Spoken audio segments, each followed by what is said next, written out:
Magkakaloob ng libreng mobile basic safety training ang lungsod ng Pasig sa pakikipagtulungan ng Maritime Industry Authority o Marina para sa 20 piling mga kalahok. Layunin ng pagsasanay na matiyak na ang mga operator ng sasakyang pantubig sa lungsod, kabilang ang mga bangkang pantawid ilog, ay may sapat na kaalaman at kasanayan sa paglalayag at makapagpapatakbo ng kanilang mga sasakyang pantubig ng ligtas at responsable. Saklaw ng training ang 7 mahalagang modules, kabilang na ang fire prevention and firefighting, elementary first aid, personal survival technique, personal safety and social responsibility, typhoon awareness and preparedness, ship safety and regulatory regime, at gender awareness and development.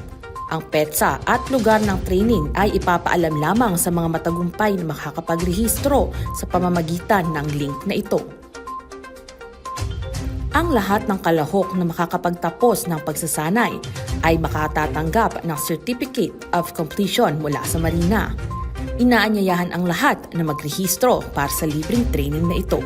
Ito si Ardeline Hestre, nag-uulat para sa Marina DigiTV News on Demand.